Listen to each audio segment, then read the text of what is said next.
Agloplopias iti nagunod nga medalya dagiti players nga kaprobinsyaan tayo iti Ilocos kang runaan na iti umuna a distrito nga napan nakikompetisyon iti taekwondo iti Fifth World Taekwondo Expo anaangay iti Firefly Gym Nation Mojo Pagilian iti South Korea idilang Hulyo a 8 ginggana 13 iti daytoy a tawen nganditan a nagunod da iti 5 nga gold 8 nga bronze ken 4 nga silver addaan iti 2 nga kategorya iti nasao nga pasalip sparring ken pattern ken addaan iti 31 nga pagilian iti nakisalip kang ronaan na iti pagilian iti Estados Unidos additan nga iso iti kaadwan iti nakipagpartisipar iti nasao nga pasalip iti Met Ilocos Taekwondo chapter ket 11 anapan iti gold medalist sparring division ket naalan ni Jorel Singson, Tricia Melpre, Randy Ilar Jr. Silver medalist met ni Jamila May Paligudan, James Paulo Tablada, Julian Marius Onciano, Angelica Camille Riental, Kenny Angelo Valle. Nagunod met iti bronze medal da Blysan Ariel Ines, Camille Riental, Fritz Daryl Silario.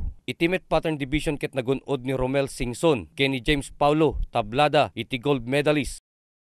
Silver medalist met ni Fritz Daryl Silario, Jamila May Paligutan, Julian Marius Onciano, Kenny Jorel Singson.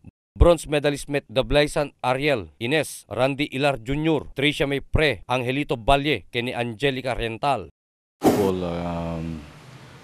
At the selection nga naangay di Manila, di Philippine Taekwondo Association Central Gym. Kaya nadamit grupo tayo nga nag-selection. Then after that, na-qualify ka 23 Taekwondo, 23 fighters di na-qualify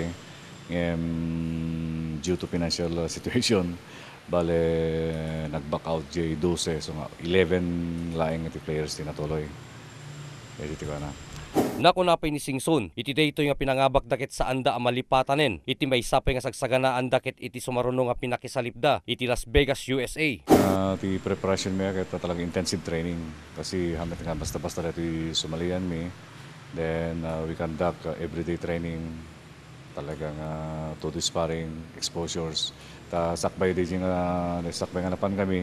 Ado pala ti simalian mi nga regional taekwondo tournaments. Kaya since naikanta iti gundaway nga naimbitaran nga niki-selection kaya dapat na qualify kaya talagang a great achievement pa lalo rin nagandak ka nagidubing. Ket ditamit nga nagyaman ni Franklin Singson, head instructor ti Ilocos Taekwondo Club, kadagiti ng tulong kadakwada.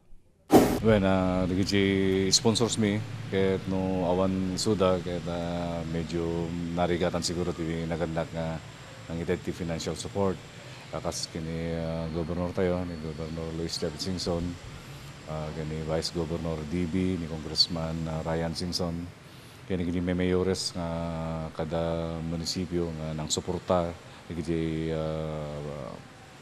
players nga nagnanaid ti munisipyo da. Ito'y simal yami nga detoy, kahit kamat nga idawat ko man, kaya naglalal ti provincial government tayo, hindi ko maikan talaga ti suporta. Siyempre dito kahit bale pakidayawan mo ti probinsya tayo, kaya kada munisipyo, and in general ti Pilipinas. Para iti Press Corps, Ryan Pardo.